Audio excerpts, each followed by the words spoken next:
প্রেষণার যে গুরুত্বপূর্ণ তত্ত্বগুলি আমাদের আলোচনা করতে হবে বা আমাদের সিলেবাসে অন্তর্ভুক্ত, সেগুলো হচ্ছে আমরা একটু দেখে নিই। সেগুলো হলো প্রথমে ম্যাসলো চাহিদা ক্রমপর্যায় তত্ত্ব। আব্রাহাম ম্যাসলো, যিনি আমেরিকার একজন মনোবিদ ছিলেন, তার যে একটা তত্ত্ব রয়েছে ম্যাসলোর চাহিদার ক্রমপর্যায় তত্ত্ব। তারপর রয়েছে আমাদের ওয়াইনারের কারণ নির্দেশক তত্ত্ব। তারপরে রয়েছে ম্যাকক্লেল্যান্ড ও অ্যাটকিনসনের সাফল্য লাভের তত্ত্ব। এটা বিভিন্ন বইতে তোমরা শুধুমাত্র দেখতে পাবে ম্যাকক্লেল্যান্ডের সাফল্য লাভের তত্ত্ব। এটা ম্যাকক্লেল্যান্ড আর অ্যাকচুয়ালি অ্যাটকিনসন তার সহযোগী ছিলেন, দুজনে মিলেই এই থিওরিটা ফর্ম করেছিলেন। সেই জন্য আমরা একটুখানি জেনে নেবো ম্যাকক্লেল্যান্ড ও অ্যাটকিনসনের সাফল্য লাভের তত্ত্ব। এবং সর্বশেষ রয়েছে ফ্রয়েড অর্থাৎ সিগমুন্ড ফ্রয়েডের মনোবিশ্লেষণ তত্ত্ব। এই তত্ত্বগুলো মোটামুটি একটা বেসিক কনসেপ্ট আমাদের প্রধানত জানতে হবে। ভবিষ্যতে আমাদের চ্যানেলে আমরা এই সমস্ত বিভিন্ন যে এডুকেশনাল থিওরি বা সাইকোলজিক্যাল থিওরি রয়েছে সেইগুলো নিয়ে বিস্তারিত ভিডিও করব, তোমরা সেগুলো অবশ্যই চাইলে দেখতে পারো। কিন্তু দ্বাদশ শ্রেণীর জন্য শুধুমাত্র বেসিক কনসেপ্টটুকু জানলেই হবে। সেটা প্রথমত আমরা এখানে আলোচনা করছি, বা প্রেষণার মধ্যেই সেটা প্রথমত আমরা আলোচনা করার চেষ্টা করছি। পরবর্তীতে এই সমস্ত বিষয়ে আমরা ভিডিও করব। আরো যদি নতুন নতুন কোনো থিওরি সম্পর্কে জানতে চাও তোমরা, বা আপনারা যদি জানতে চান, অবশ্যই আমাদেরকে কমেন্ট করে জানাবেন বা সরাসরি আমাদের সোশ্যাল মিডিয়া প্ল্যাটফর্মে জানাবেন। আমরা এবার কি করব, ম্যাসলোর যে চাহিদার ক্রমপর্যায় তত্ত্ব রয়েছে সেইটা একটুখানি বিস্তারিত দেখে নেব। আব্রাহাম ম্যাসলো ছিলেন আমেরিকান একজন মনোবিদ, যিনি 1954 সালে তার একটা বিখ্যাত গ্রন্থ রয়েছে যার নাম হচ্ছে মোটিভেশন অ্যান্ড পার্সোনালিটি। কত সালে গ্রন্থটা প্রকাশিত হয়েছে? 1954 সালে। সেখানে তিনি এই যে থিওরি রয়েছে আমাদের, এই থিওরিটার প্রবর্তন করেন। এই থিওরিটাকে আরো বলা যায় আত্মযথার্থীকরণ তত্ত্ব।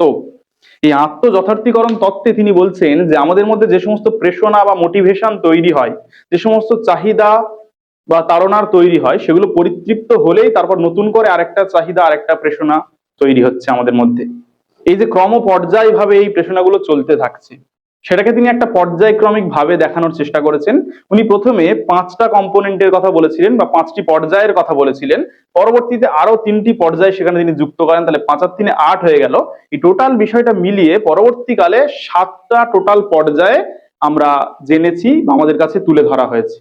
সেই 7টা পর্যায়ে আমরা জেনে নেব। এটা জানার আগে একটা গল্প আমি তোমাদের সামনে তুলে ধরার চেষ্টা করব।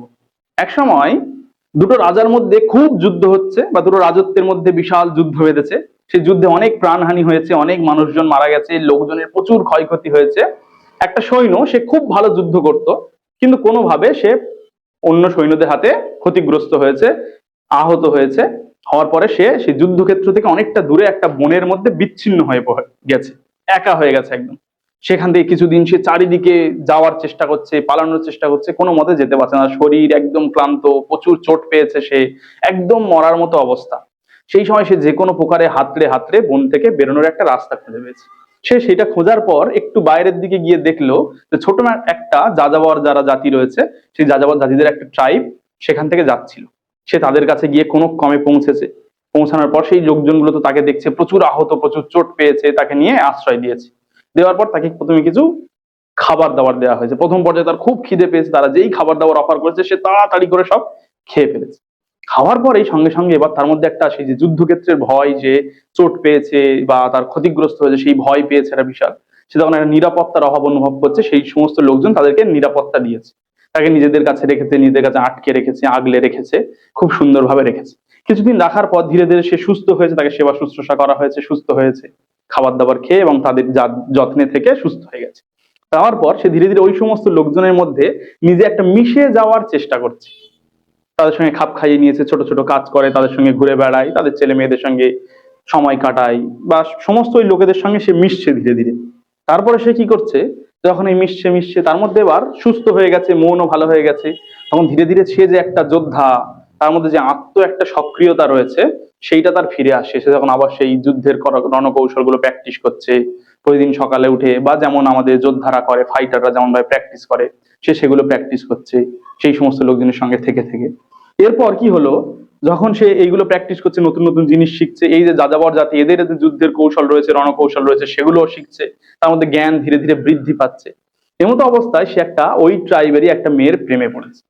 তার সৌন্দর্যের দ্বারা সে মানে খুব বেশি আকৃষ্ট হয়ে গেছে। যাওয়ার পর দুজনের মধ্যে একটা সম্পর্ক তৈরি হয়েছে, পরিণয় সূত্রে আবদ্ধ হয়েছে, দুজন বিয়ে হয়েছে।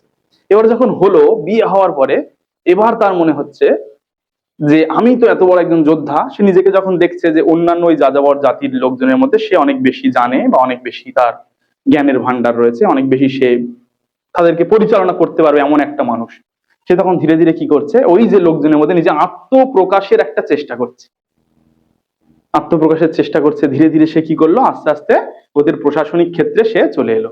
সে ধীরে ধীরে তাদের একটা পথ পেয়েছে, সেখান থেকে উন্নতি করতে করতে করতে করতে একটা পর্যায়ের পরে গিয়ে সে ওই ট্রাইবের রাজা বা নেতা হয়ে গেল। দেখো, এই যে গল্পটা আমরা বলার চেষ্টা করলাম, এখানে যদি আমরা কতগুলো ক্রম দেখি, তার একদম প্রথম পর্যায়ে যখন সে ওখান থেকে বিচ্যুত হয়ে নিজের রাজ্য থেকে যখন চলে এলো যুদ্ধক্ষেত্রে পরাস্ত হয়ে বা নিজে আহত হয়ে, তখন তার প্রাথমিক পর্যায়ে তার চাহিদা, তার প্রেরণাটা কি ছিল, যে কোনো প্রকার কিছু খাবার জোগাড় করতে হবে। খাবারটা যেই জোগাড় করা হয়ে গেল, তারপর তার মধ্যে এলো নিরাপত্তার চাহিদা, এলো নিরাপত্তার প্রেরণা চলে এলো, তাই না? যেই নিরাপত্তার প্রেরণা চলে এলো, তখন সে ওই সমস্ত লোকজনগুলোর মধ্যে নিজেকে অন্তর্ভুক্ত করার চেষ্টা করলো, ইনক্লুশন ঘটানোর চেষ্টা করলো। যখন এবার ইনক্লুশন ঘটিয়ে ফেললো, তখন এবার আত্মশ্রদ্ধা জেগেছে, ওর সেলফের প্রতি একটা ভালোবাসা জেগেছে। তখন সে আত্মশ্রদ্ধাটা যখন জাগরণ হলো, তারপর ধীরে ধীরে ও জ্ঞানের প্রতি একটা ধারণা তৈরি হচ্ছে, ও জ্ঞান লাভ করবে, কিছু কিছু বিষয় জানবে, আবার জানলো সবগুলো। জানার পর এবার কি হচ্ছে, ওর মধ্যে কি এলো, তখন তখন ওর মধ্যে চলে সৌন্দর্য ভোগ করবে, ও ভালো ভালো জিনিসগুলো আমার হবে এইরকম, সেগুলো ভোগ করলো। করার পরে তার মধ্যে এবার একদম শেষ পর্যায়ে কি হলো, আত্মপ্রকাশের চাহিদা চলে এলো। বা ম্যাসলো এই আত্মপ্রকাশের চাহিদার জায়গাটাকে আধ্যাত্মিক চাহিদার কথাও উল্লেখ করেছেন। এই হলো পর্যায়ক্রমে, এইগুলো আমাদের মনে রাখার একটা কৌশল। এবার আমরা কি করব, এক একটা করে আমাদের যে পর্যায় রয়েছে সেগুলো কি একটুখানি জেনে নেব। তাহলে আমাদের এই যে ম্যাসলোর থিওরি, তার যে পর্যায়গুলো রয়েছে সেটা প্রধানত আমরা নিচের দিক থেকে ধীরে ধীরে উপরের দিকে দেখবো, ঠিক আছে? এটা তোমাদের মনে রাখতে হবে। তাহলে প্রথমে রয়েছে আমাদের কি, শারীরবৃত্তীয় চাহিদা, ঠিক আছে? শারীরবৃত্তীয় চাহিদা বলতে কি, একদম মনে করো প্রাথমিক পর্যায়ে যখন আমরা জন্মগ্রহণ করছি, তখন আমাদের যে চাহিদা থাকছে, ভিতরের যে দৈহিক চাহিদাগুলো থাকছে, খিদে পাচ্ছে, তৃষ্ণা পাচ্ছে, এই সমস্ত বিষয়গুলো হচ্ছে শারীরবৃত্তীয় চাহিদা আমরা বলতে পারি, ঠিক আছে? তাহলে একদম মনে করো প্রাথমিক পর্যায়ে আমাদের কি কি লাগে, প্রয়োজন হয়, খাদ্য, বস্ত্র, বাসস্থান, এই সমস্ত বিষয়গুলো প্রয়োজন হয়। তাহলে এগুলোকে আমরা কি বলবো, শারীরবৃত্তীয় চাহিদার মধ্যে আমরা রাখবো। আর শারীরবৃত্তীয় চাহিদা যখন আমাদের পূরণ হচ্ছে, তখন আমাদের মধ্যে কি আসছে, নিরাপত্তার চাহিদা, যেখানে ভয়, উদ্বেগ, এই সমস্ত বিষয় থেকে আমরা মুক্তি পেতে চাই।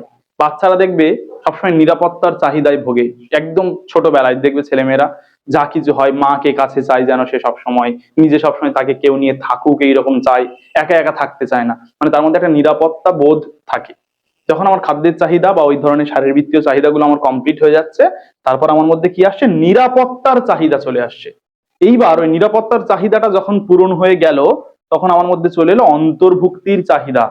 আমি চাইছি সবাই আমাকে ভালোবাসুক, আমার সঙ্গে একাত্মতা গড়ে উঠুক, আমি তাদের মধ্যে ইনভলভ হতে চাইছি।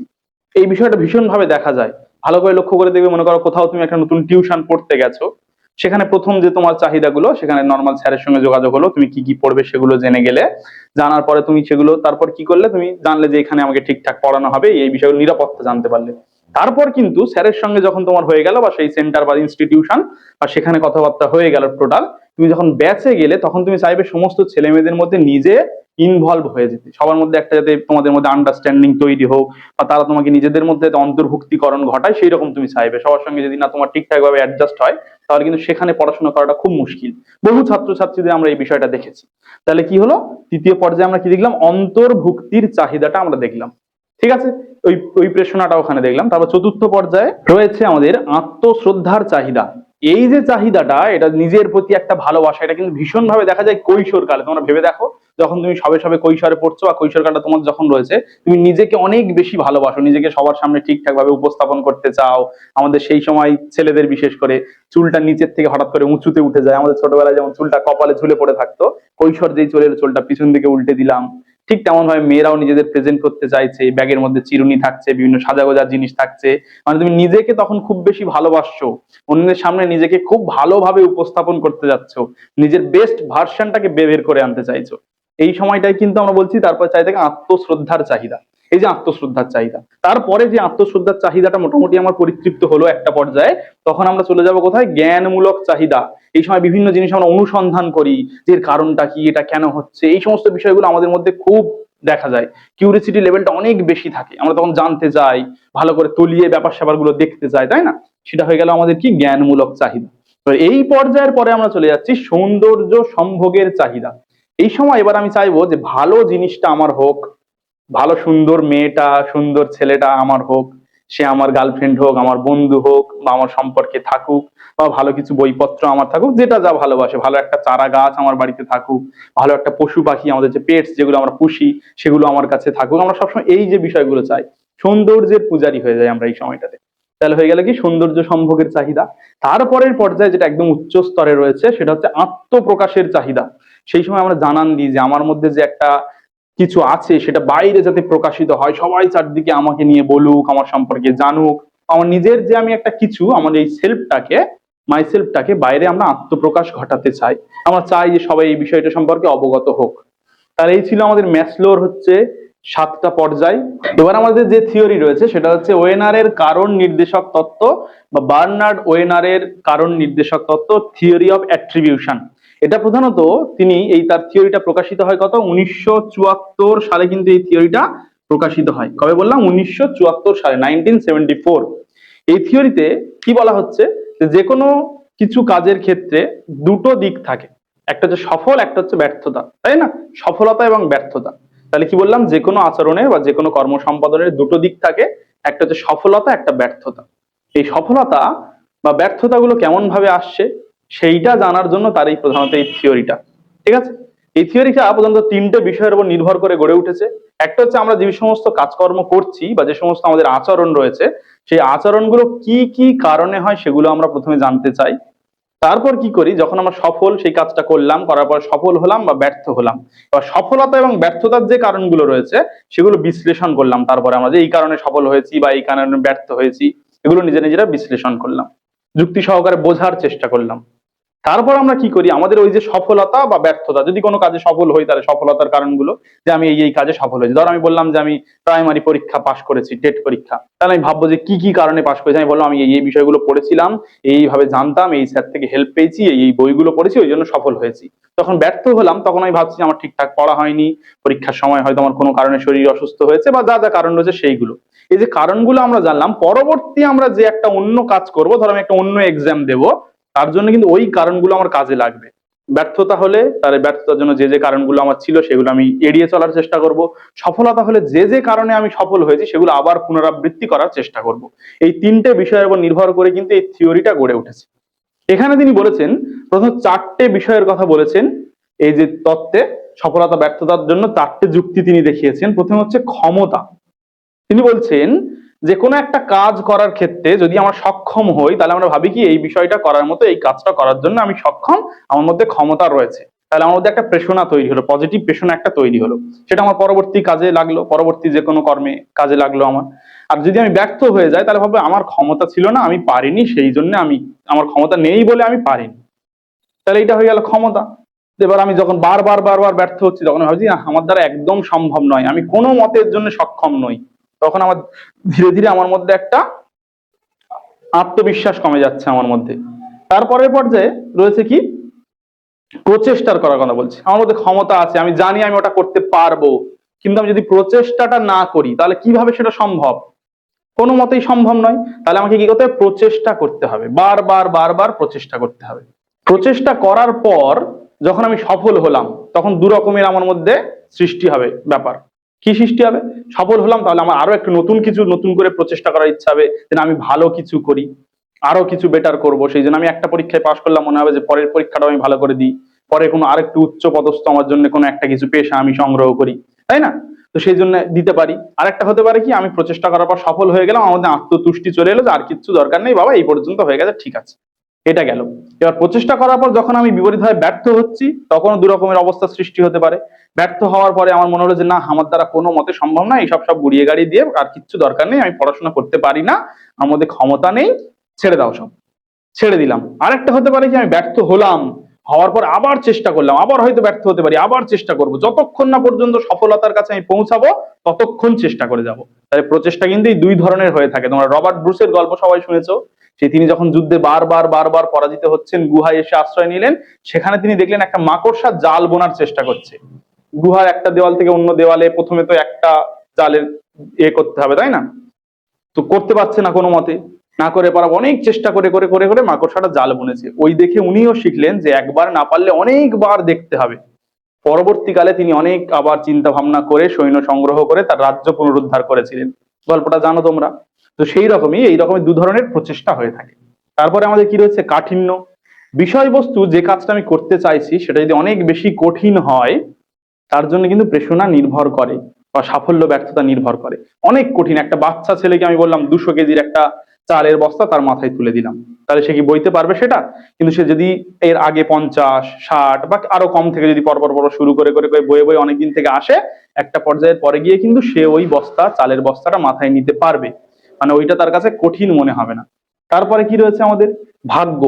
ওয়াইনারের যে থিওরি রয়েছে তার সর্বশেষ স্তরে বলা হয়েছে ভাগ্যের কথা বলা হয়েছে। আমাদের ক্ষমতা রয়েছে, প্রচেষ্টা করেছি, বিষয়বস্তুর কাঠিন্যটাও তেমন কোনো বিষয় নয়, কিন্তু শেষে এসে কোনো কারণে আমরা বিষয়টা পারলাম না, করতে পারলাম না, তখন কিন্তু ভাগ্যের একটা কথা চলে আসে।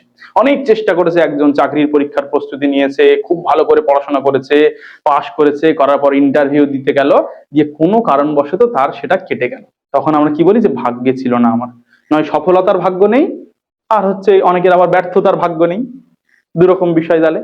তাহলে এই ছিল আমাদের 4টে প্রধানত যুক্তি সফল হওয়ার বা ব্যর্থতা হওয়ার। কার মতে? বার্নার্ড ওয়েইনারের মতে। এবার আমাদের যে থিওরি রয়েছে সেটা হচ্ছে ম্যাকক্লেল্যান্ড এবং অ্যাটকিনসনের সাফল্য লাভের তত্ত্ব। হার্ভার্ড বিশ্ববিদ্যালয়ের বিখ্যাত অধ্যাপক ম্যাকক্লেল্যান্ড এবং তার সহযোগী অ্যাটকিনসনের এই থিওরিটার নাম কি? Manifest need theory. এই থিওরিটা তাদের দীর্ঘ 20 বছর গবেষণার ফল। কিন্তু তিনি তার the achieving society, the achieving society গ্রন্থে এই থিওরির কথা বলেন বা এই থিওরিটা প্রকাশিত হয়। কি বললাম? The achieving society. তার মতে এই যে প্রেষণা বা চাহিদা, এগুলো অনেকখানি শিখন বা সামাজিক পরিবেশ থেকে কিন্তু নিয়ন্ত্রিত হয়। তিনি প্রধানত 3 প্রকারের প্রেষণার কথা বলেছেন। সেটা হচ্ছে কি? বা 3 প্রকারের প্রেষণা বা চাহিদার কথা বলেছেন। সেগুলো কি বলবো আমরা? শক্তির জন্য চাহিদা, স্বীকৃতির জন্য চাহিদা, আর সাফল্য লাভের জন্য চাহিদা। তার মতে একদম শৈশব থেকেই কিন্তু প্রত্যেকের মধ্যে একটা সাফল্য লাভের আকাঙ্ক্ষা বিকশিত হয়। এই যে শৈশব থেকেই তার সাফল্য লাভের আকাঙ্ক্ষা বিকশিত হচ্ছে, এটা পরিপূর্ণতা দান করতে গেলে আমাদের কি করতে হবে? শিশু কেন্দ্রিকতার উপর জোর দিতে হবে। তাদেরকে একদম মুক্ত পরিবেশে স্বাধীনভাবে নিজেকে বিকশিত করার সুযোগ দিতে হবে। তার এই যে চাহিদাগুলো রয়েছে, সেই চাহিদাগুলো আমরা এক এক করে জেনে নেব। আমাদের প্রথম যে চাহিদা রয়েছে সেটা কিন্তু রয়েছে শক্তির জন্য চাহিদা। ব্যক্তি নিজের ইচ্ছা শক্তির দ্বারাই কিন্তু আচরণ সম্পাদিত করে। ম্যাকক্লেল্যান্ডের মতে ইচ্ছা শক্তি রয়েছে 2 ধরনের, একটা ইতিবাচক শক্তি, একটা নেতিবাচক শক্তি। যখন ব্যক্তি অন্যদের সাহায্য বা অন্যদের প্রচেষ্টার দ্বারা ফল লাভ করে, তখন তাকে তিনি বলছেন ইতিবাচক শক্তি। আর যখন সে নিজের ইচ্ছায় নিজের ক্ষমতা প্রয়োগ করে ফল লাভ করে, তখন তাকে বলছেন নেতিবাচক শক্তি। পরবর্তী পয়েন্ট আমাদের কি রয়েছে? স্বীকৃতির জন্য চাহিদা। ব্যক্তি কিন্তু অন্যান্য ব্যক্তিদের সঙ্গে একটা সম্পর্ক স্থাপন করে, বন্ধুত্বের সম্পর্ক স্থাপন করে, সে তাদের কাছ থেকে স্বীকৃতি পেতে চায়, প্রশংসা পেতে চায়, পছন্দের পাত্র হতে চায়। সেই জন্য সে তার আচরণ ধারা নিয়ন্ত্রিত করে বা আচরণগুলো সম্পাদন করে। যখন সে তাদের কাছ থেকে একটা স্বীকৃতি পায়, তখন তার মধ্যে একটা প্রেষণার সৃষ্টি হয়। এটাই তিনি বলেছেন এই পয়েন্টে। পরবর্তী পয়েন্ট রয়েছেন কি? সাফল্যের জন্য চাহিদা। ব্যক্তি সবসময় চায় নিজের শ্রেষ্ঠত্বের প্রমাণ করতে চায়। কোন একটা প্রতিযোগিতার সম্মুখীন হলো, তখন সে নিজেকে প্রকাশ করার অত্যন্ত চেষ্টা করে যে আমি কিভাবে প্রতিযোগিতাটা মানে পারফর্ম করতে পারো প্রতিযোগিতায়, বা নিজের যে শ্রেষ্ঠত্ব রয়েছে, নিজে যে কতখানি পারি সেটা কি করে দেখাবো, এই বিষয়গুলো তারা চেষ্টা করে থাকে। তাহলে এই ছিল কি আমাদের ম্যাকক্লেল্যান্ড এবং অ্যাটকিনসনের সাফল্য লাভের তত্ত্বের মোটামুটি একটা ধারণা। এই তত্ত্বগুলো যদিও এই ছোট ছোট ভাবে আলোচনা করা সম্ভব নয়, অনেক বিস্তারিত আমরা আলোচনা করব ভবিষ্যতে, আলাদা আলাদা ভাবে থিওরিটিক্যাল। তোমাদের জন্য এটুকু যথেষ্ট। এর পরবর্তী আমাদের যেটা রয়েছে সিগমুন্ড ফ্রয়েডের মনোবিশ্লেষণ তত্ত্ব। ভিয়েনার বিখ্যাত শল্য চিকিৎসক সিগমুন্ড ফ্রয়েড, যিনি কিন্তু তার সময়ে এই যে সাইকোলজিতে বিশাল একটা আলোড়ন ফেলে দিয়েছিলেন তার বিভিন্ন তত্ত্বের মাধ্যমে, তার একটা তত্ত্ব আমাদের এখানে জানতে হবে। এখানে মনোবিশ্লেষণ তত্ত্বে ফ্রয়েড বলছেন যে মানুষের যে প্রেষণা, সেগুলো প্রধানত নিয়ন্ত্রিত হয় জৈবিক বিভিন্ন চাহিদার জন্য। এই জৈবিক চাহিদাকে তিনি 2টো নাম দিয়েছেন। একটা দিয়েছেন হচ্ছে লাইফ ইনস্টিংক্ট, আর একটা হচ্ছে ডেড ইনস্টিংক্ট। অর্থাৎ সৃজনাত্মক ধারা এবং ধ্বংসাত্মক ধারা। এই সৃজনাত্মক আর ধ্বংসাত্মক ধারার ভারসাম্যের মাধ্যমে কিন্তু প্রেষণার তৈরি হয় বা প্রেষণার সৃষ্টি হয়। তিনি প্রেষণার ক্ষেত্রে প্রধানত তিনটে বিষয়ের উপর গুরুত্ব আরোপ করেছেন ফ্রয়েডের তত্ত্বে, যেটা মূল বিষয় বলা যেতে পারে ইদ, ইগো আর সুপার ইগো। এই ইদ, ইগো, সুপার ইগোর মধ্যে বিভিন্ন যে মিথস্ক্রিয়া, তার মাধ্যমেই কিন্তু প্রেষণার সৃষ্টি হচ্ছে বলে ফ্রয়েড ধারণা দেন। এবার ইদ, ইগো, সুপার ইগো কি, এগুলো একটুখানি জানবো, আমরা অল্প করে জেনে নেওয়ার চেষ্টা করবো। তার আগে আমরা একটা বিষয় জেনে নেব, আমাদের মনের প্রধানত তিনটে অবস্থা রয়েছে, একটা সচেতন স্তর, একটা প্রাকচেতন স্তর, একটা অবচেতন স্তর। আমরা এই যে এখন যে সমস্ত কাজকর্ম করছি, আমরা যে ক্লাসটা করছি, তোমরা আমার ভিডিওগুলো দেখছো, এটা কিন্তু আমার সচেতন মনে হচ্ছে। যে সমস্ত বিষয়গুলো আমার মন থেকে কিছুটা বেরিয়ে গেছে, সেটা মোটামুটি হলো প্রাকচেতন স্তর। আর যেগুলো আমরা অনেক দিন আগে করে ফেলেছি, অনেক বিষয় যেগুলো আমাদের মনের মধ্যে জমা হয়ে রয়েছে, সরাসরি হয়তো সেগুলো ফিরিয়ে আনা সম্ভব নয়, কিছু কিছু ভাবে ফিরিয়ে আনা যায়, সেটা আবার অনেক বড় বিষয়। মোটামুটি ধরে রাখো যেগুলো মোটামুটি ভাবে ফিরে আসতে পারে না, যেগুলো মনের মধ্যে রয়েছে, সেগুলো রয়েছে আমাদের অবচেতন স্তরে।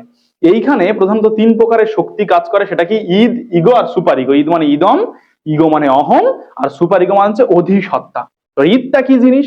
ঈদ মানে হচ্ছে আমাদের যে আদিম কামনা বাসনা রয়েছে, সেগুলোকে আমরা ঈদ বলবো। খাদ্য, বস্তু, বাসস্থান, এইগুলোকে আমরা ঈদ বলবো। একটা শিশু জন্মগ্রহণ করার পর তার খাবার লাগবে, খিদে পেয়েছে, সে খাবে, নিজের যে আত্মের পরিতৃপ্তি করবে, সে নিজের চাহিদাগুলো পরিতৃপ্তি করবে, সেটা কিন্তু হচ্ছে সুখ ভোগের নীতি মেনে চলে, যে আমার যে চাহিদা সেটা শুধু পূরণ হলে হয়ে যাবে, ও কোনো কিছু দেখবে না, সেটা ভুল হোক ঠিক হোক বা সমাজের লোকজন কি বলছে কিচ্ছু দেখবে না, শুধুমাত্র আমার যে চাহিদা রয়েছে সেই চাহিদাটা পূরণ হলে হবে, আমি তৃপ্তি পেলে হবে, সুখ ভোগের নীতি এটা মেনে চলে।